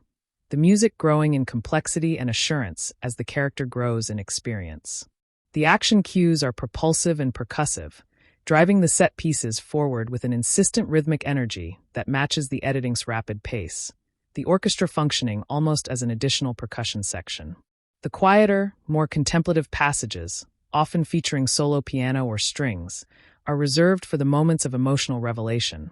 the confessions and betrayals that constitute the film's dramatic core, the simplicity of the instrumentation reflecting the vulnerability of the characters in these scenes. Djawadi's score is notably free of the ironic quotation that marks many contemporary blockbuster scores, its commitment to sincerity and emotional directness aligning it with the classic adventure scores of John Williams and Erich Wolfgang Korngold, a choice that honors the film's genre aspirations even when the film itself falls short of them. The integration of Spanish guitar and other regional instruments during the Barcelona sequences adds a layer of geographical specificity to the music, grounding the globe-trotting narrative in actual cultural textures rather than generic orchestral exoticism. The score's most effective moment comes during the revelation of the Magellan ships, a slow, awestruck crescendo that captures the visual majesty of the discovery and translates it into an emotional register. The music telling the audience that this is a moment of genuine wonder, a reward for the journey they have taken alongside the characters. Djawadi's contribution to the film is, in many ways, the most unambiguously successful element of the production. A score that outshines the material it accompanies and suggests emotional depths that the script only intermittently achieves. The soundtrack album, divorced from the film, stands as a superior piece of adventure music that deserves a place in the canon of the genre, a testament to what the film might have been with a script as finely crafted as its score. The film's portrayal of Nate's intelligence and deductive reasoning, skills that are central to the video game character, but often sidelined in action films in favor of physical prowess, is a distinguishing feature that honors the source material's emphasis on puzzle solving. The sequence in which Nate uses Sam's postcards to deduce the true location of the treasure, cross-referencing geographical details and historical clues with an intuitive leap that feels both surprising and inevitable, is the film's purest expression of its hero's intellectual gifts. This deductive process, rendered visually through close-ups of the postcards and maps, with Nate's voiceover walking the audience through his reasoning, is a cinematic translation of the game's core mechanic,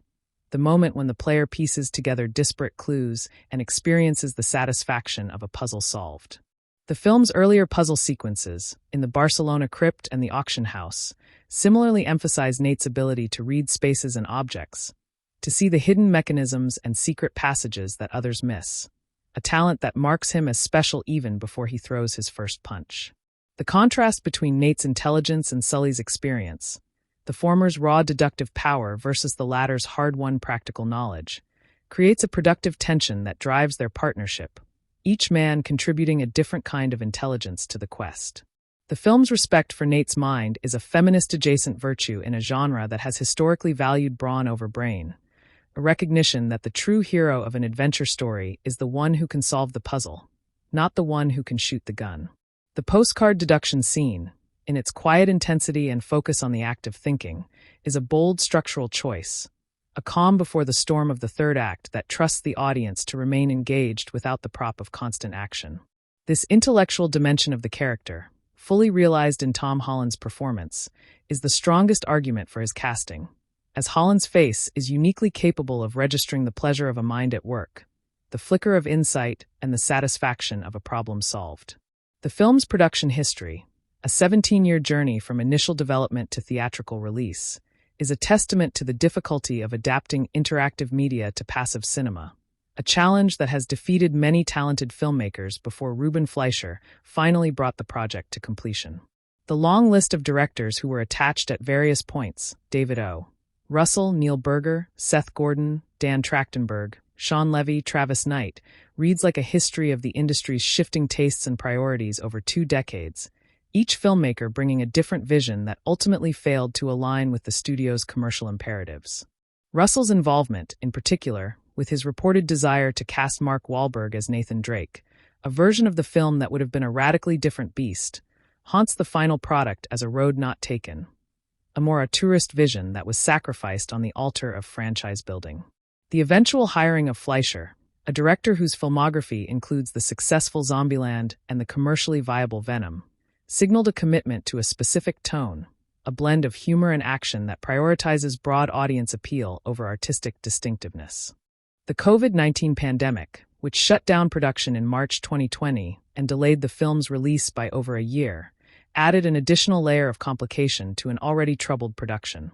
forcing the filmmakers to complete a globe-trotting adventure under conditions of extreme restriction and uncertainty. The final film, for all its flaws, is a minor miracle of completion, a project that could easily have joined the long list of video game adaptations that died in development hell, and its very existence is a victory of persistence over probability. The sequel, now in development, will benefit from the lessons learned during this protracted gestation, able to move forward with an established cast and a proven commercial model,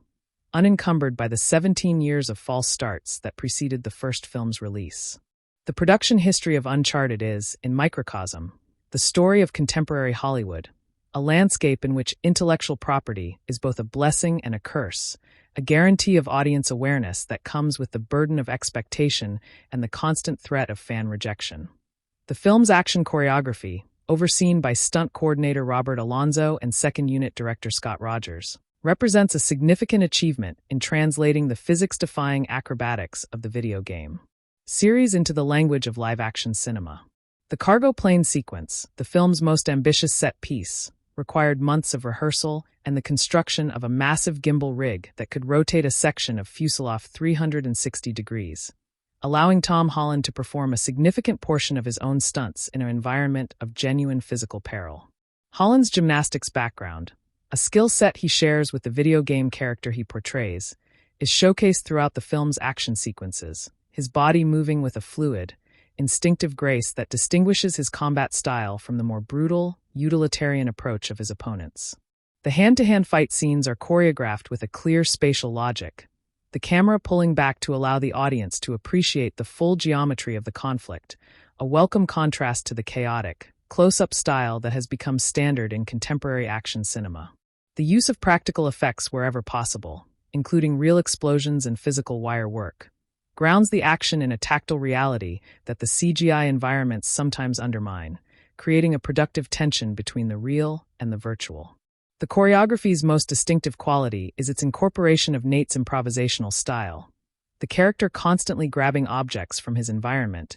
and using them as improvised weapons or tools, a direct translation of the game's interactive combat into a scripted, predetermined medium. The auction house brawl, with its scaffolding collapse and Nate's desperate scramble up a falling ladder, is a particular triumph of choreographic storytelling, the sequence conveying character, stakes, and spatial relationships through pure physical action without a word of dialogue. The film's action, whatever the film's other flaws, is consistently legible, exciting, and tonally appropriate, a baseline of competence that many contemporary blockbusters fail to achieve and that deserves recognition as a significant craft accomplishment. The film's color grading and digital intermediate process, overseen by colorist Stefan Sonnenfeld, establishes a distinct visual palette that differentiates the film's various locations and creates a consistent, slightly heightened aesthetic that bridges the gap between gritty realism and cartoonish adventure. The New York sequences are graded with a cool, desaturated blue tint that emphasizes the steel and glass of the urban environment and reflects Nate's emotional state of isolation and unfulfillment. The Barcelona sequences, by contrast, are bathed in warm ambers and golds, the stone of the ancient buildings glowing with a honeyed light that evokes the romance of old Europe, a visual invitation to the adventure that awaits. The Philippine sequences explode into saturated greens and turquoises, the lush vegetation and crystalline waters creating a paradise that feels genuinely earned after the darker, more claustrophobic spaces of the preceding acts. The flashback sequences are treated with a subtle golden haze, a nostalgic glow that distinguishes memory from present action and imbues the past with an almost mythic quality. The grading of the cave and crypt interiors is particularly effective, the darkness deep and rich, punctuated by the warm orange of torchlight that creates a chiaroscuro effect reminiscent of old master paintings. This careful attention to color is one of the film's most underappreciated virtues, a craft element that operates below the level of conscious perception to shape the audience's emotional response to each scene. The consistency of the color palette across the film's various visual effects shots, a significant challenge given the number of different vendors involved in the post-production process, speaks to a strong central vision and effective oversight by the film's post-production team. The film's look, while not groundbreaking, is polished and professional, a visual experience that rewards close attention and demonstrates that even a commercial, franchise-driven project can exhibit genuine aesthetic care. The film's handling of its source material's trademark humor, a blend of witty banter and physical comedy that define the tone of the video game series, is perhaps the element that most divides critics and audiences, with the former finding it forced and the latter finding it charming. Tom Holland's comic timing, honed through his Marvel appearances, is the primary delivery system for the film's humor, his Nate constantly undercutting his own action hero posturing with a self-deprecating quip or a moment of physical clumsiness. The running gag of Nate's inability to properly land a dramatic jump, always stumbling or crashing into something immediately after an impressive acrobatic feat, is a clever inversion of the video game character's preternatural grace, a humanizing touch that makes the character more relatable.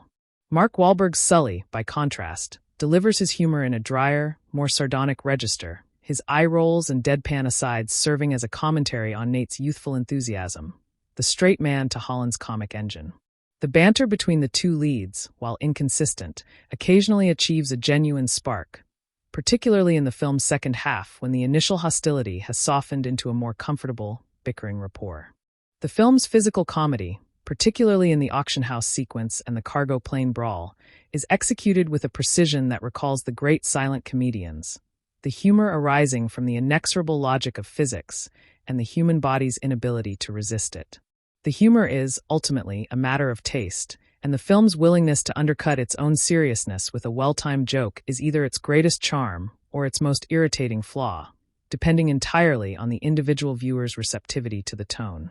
What is undeniable is that the humor represents a deliberate and consistent creative choice, Not a failure of tone, but a commitment to a specific mode of adventure storytelling that values entertainment over gravitas. And the film's commercial success suggests that this choice resonated with a significant portion of its intended audience. The film's depiction of female competence and agency, embodied primarily in Chloe Frazer and to a lesser extent Joe Braddock, represents a meaningful evolution from the adventure genre's long history of damsels in distress and decorative love interests. Chloe is, in many ways, the most capable character in the film, her skills as a thief, a manipulator, and a survivor exceeding those of both male leads, a fact that the film acknowledges without making a didactic point of it. Her betrayals are not motivated by romance or emotion but by cold calculation, a refusal to subordinate her own interests to those of men who have not earned her loyalty, a moral framework that the film presents as legitimate even as it complicates her role as an ally. Sophia Ali's performance ensures that Chloe never becomes a caricature of the femme fatale, her face registering moments of genuine conflict and warmth beneath the cool, assessing surface. Braddock, though underwritten, is never defined by her gender, her villainy a function of her actions and choices rather than any stereotypical femininity, a casual equality that is in its own way more progressive than a more explicitly feminist characterization might have been. The absence of a romantic subplot between Nate and Chloe, a choice that defies the expectations of the genre, is a quiet radicalism, a recognition that a man and a woman can share an adventure without the narrative requiring them to fall in love. The film's treatment of its female characters is not perfect. The Bechdel test remains a challenge that the film does not consistently meet, and the supporting female roles are limited, but the direction of travel is positive, a step toward a more inclusive adventure cinema that does not require women to be either saints or sirens. The sequel, with the promise of an expanded role for Chloe and the potential introduction of other female characters from the game series, has the opportunity to build on this foundation and deliver a truly egalitarian adventure ensemble. The film's philosophical engagement with the ethics of treasure hunting, the question of who owns the past and who has the right to profit from its excavation, is a thread that runs beneath the surface of the action, occasionally breaking through into explicit dialogue. Sully's pragmatic amorality, his belief that treasure belongs to whoever is strong and clever enough to take it, is contrasted with the institutional claims of Moncada, who argues that his family's historical investment in Magellan's voyage gives him a moral right to the spoils. Nate's position is more ambiguous, his desire for the treasure entangled with his search for his brother, a personal motivation that sidesteps the larger ethical questions even as the film quietly raises them. The Philippine sequences, with their brief glimpses of local communities living in the shadow of the treasure sites, hint at a post-colonial critique that the film never fully develops, a suggestion that the Real treasure belongs to the people whose land it was buried in, not to the foreign adventurers who have come to plunder it. The film's resolution, in which the bulk of the treasure is lost to the sea, can be read as a form of poetic justice, a refusal to allow the characters to fully profit from their ethically dubious quest, the ocean reclaiming what was taken from it. This ethical dimension, while underdeveloped, distinguishes Uncharted from more straightforwardly celebratory treasure hunt films, introducing a note of moral complexity that honors the growing cultural awareness of the colonialist underpinnings of the adventure genre. The sequel, should it choose to engage more deeply with these questions, has rich material to explore, the opportunity to craft an adventure story that is both thrilling and ethically self-aware, a treasure hunt that acknowledges the moral costs of the hunt without sacrificing the excitement of the chase.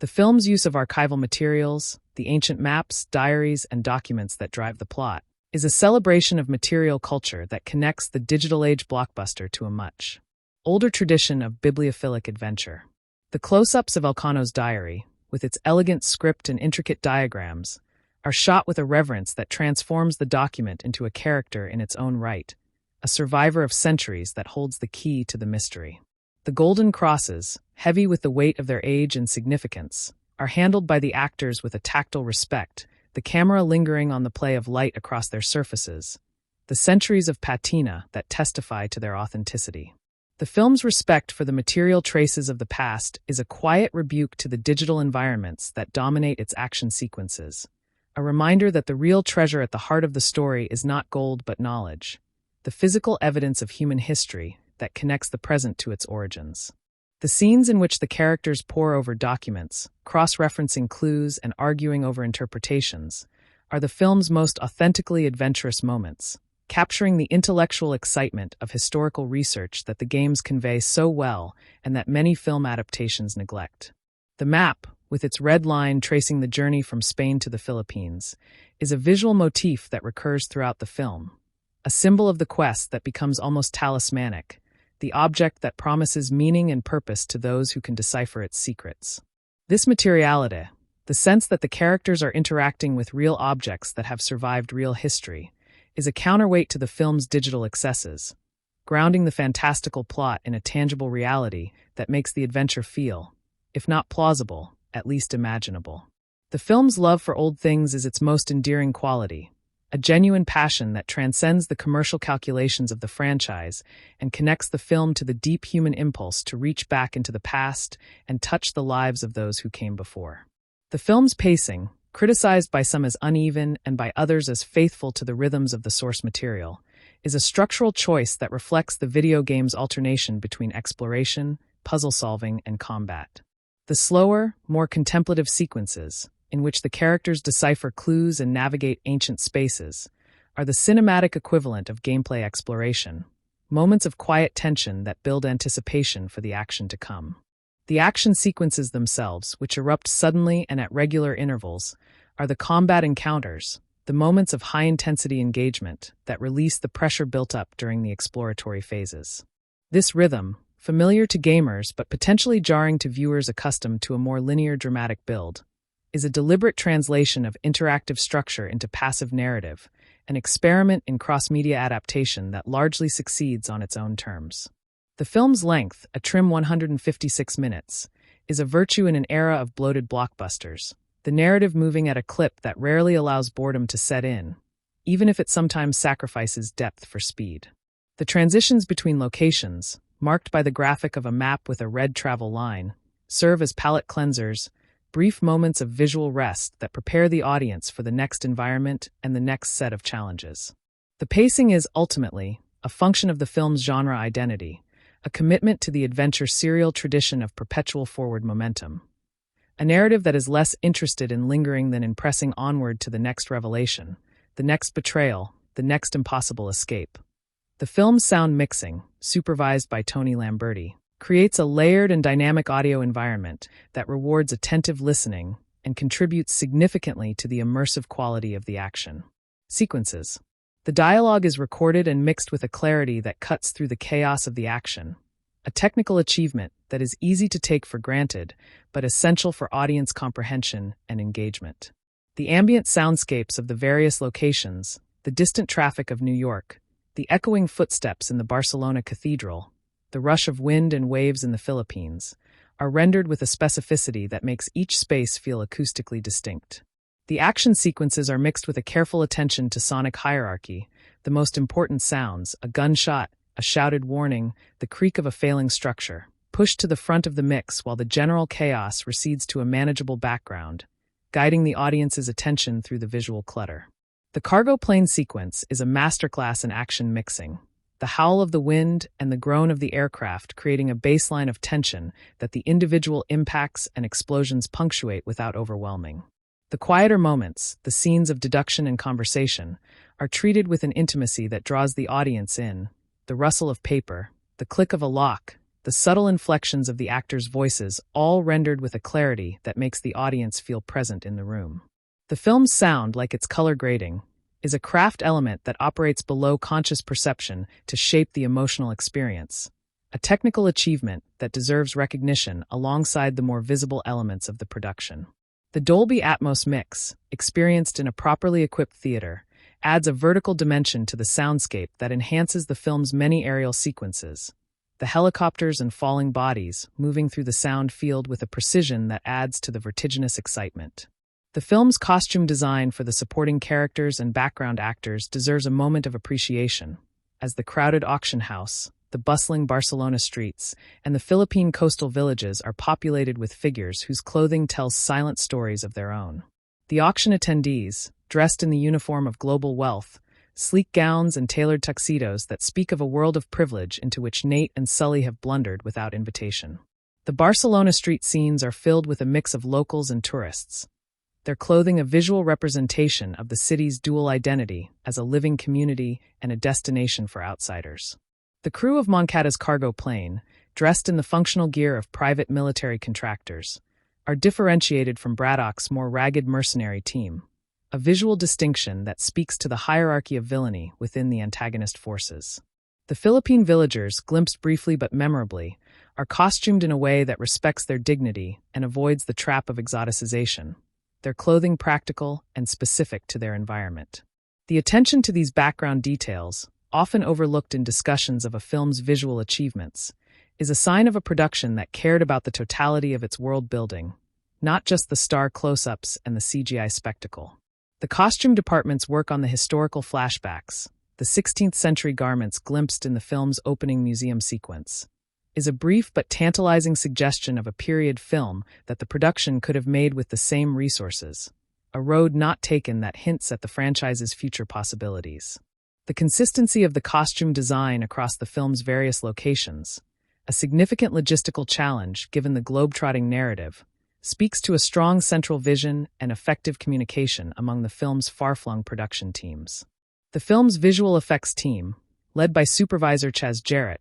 faced the formidable challenge of creating a seamless blend of practical and digital elements across a wide range of environments and action scenarios, from the relatively grounded streets of New York to the utterly fantastical airborne galleon battle. The CGI environments, the Barcelona skyline, the Philippine caves, the open ocean, are rendered with a technical proficiency that is occasionally undermined by the subtle uncanny valley of digital lighting, the light in these scenes never quite matching the quality of light in the scenes shot on practical locations. The digital doubles used for the most dangerous stunts, the long falls and massive explosions, are integrated with the live-action footage with a seamlessness that is a testament to the advances in digital effects technology. The transitions between Tom Holland and his digital counterpart essentially invisible to the naked eye. The treasure itself, the piles of gold coins and jeweled artifacts that fill the final frames, is a digital creation that sparkles with a slightly too perfect luster, a CGI shimmer that distinguishes it from the more grounded, tactile artifacts of the earlier scenes. The water effects, both in the underwater sequences and in the climactic flooding of the cave, are rendered with a physical accuracy that sells the weight and danger of the element, the digital water behaving in ways that feel consistent with the laws of physics, even as the surrounding action defies them. The visual effects are, in the final analysis, a mixed bag, capable of moments of genuine wonder,